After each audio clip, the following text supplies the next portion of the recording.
2008 Scion XD. I'm doing a basic tune-up. Well, not even a whole tune-up. I'm doing spark plugs and one coil pack. I got a check engine light. Cylinder one misfire when I was driving to work the other day. And when I pulled the spark plugs out, they look original. They're iridium spark plugs. This has 140K on it.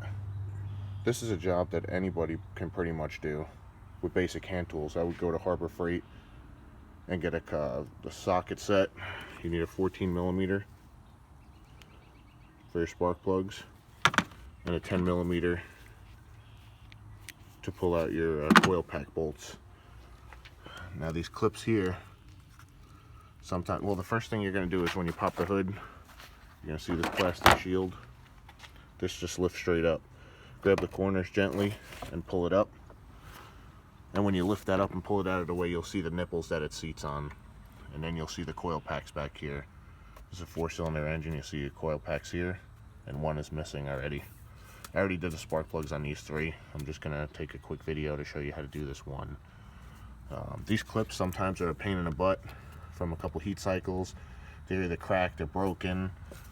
Sometimes you can't push this tab down far enough to pull it up. So what I'll do is I'll grab a pick and I'll get in here very gently and just pick this tab up. Don't snap it. You just want to put it lightly and it'll pull straight off. When you pull off your coil packs, you want to line them up in cylinder order so they go back the same way. In case you have a problem, you know what to look for. When you pull out your coil packs, you want to check for any arcing, any ashing, any white marks on the coil packs. This will show if it's bad, if it's bleeding or arcing through to the cylinder wall and not going down through the electrode or the spark plug. When you look at your spark plugs, you want to check for any oil burning, any oil on the actual spark plug. If there's oil up here on the spark plug, there's a seal right in this valve cover gasket that's bad, and it's seeping oil down into the top of the spark plug. So you want to check the spark plugs, you want to check the gapping, make sure the electrode is in good shape. If there's any oxidation or buildup of carbon, and how bad they are.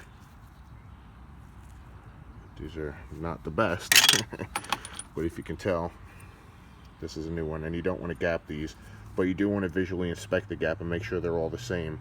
Because sometimes when you buy these and shipping, the boxes get banged around, and sometimes you'll close this gap, and when you put it in, you'll get a misfire. A couple times that has burned me years ago is I've actually had the spark plug with a line in it where the porcelain was cracked, and it was actually arcing, it was arcing between the porcelain of the spark plug to the cylinder wall, and that was a bit of a pain to find. Now some 4-cylinders, some engines are easy to get to the spark plugs, some are not. This is fairly easy, but you do have some clearance issues between the cowling. So what I like to do is I'll put this down inside the cylinder, bottom it out, and then add pieces of the 3/8 extension, because you're not able to get a full extension in here to put the spark plug back in. So you build it up inside the cylinder. Now this 14 is not a spark plug socket, it's just your standard deep wall socket. So in order to get the spark plugs out, I'll take a magnet and I'll go down there after I unthread it all, I'll pull the spark plug out. Now in the reverse, to put these back in, you don't want to just drop this in there because you might crack the porcelain. So I'll stick it to the magnet and slowly drop it in the tube so it doesn't fall and bottom out. Before I do that, I'll get some anti-seize. Of course the label's not on here. And you want to put up just a little bit of anti-seize on this threads, because if you ever take these back out again, then you won't have any problem. There won't be any cross threading. They won't pull the threads out of the block. It'll come out nice and smooth. The original ones did not have it. And with 140K, I'm surprised they came out as smooth as they did. And that's pretty much it to do a basic tune-up. There are torque specs on all these spark plugs, which you want to look up before you start this. I don't remember what this is. I'll have to look at the book again. And then essentially it's reverse procedure. You want to put your 10mm back in.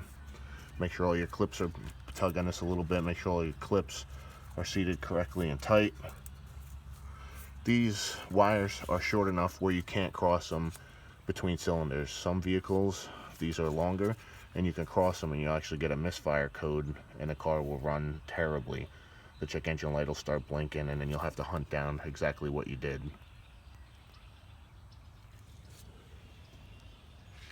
And that's pretty much it. And then to, like I said, to push this plastic piece back, seat it back on those rubber grommets, and just push gently, you'll hear it pop on, and you're done.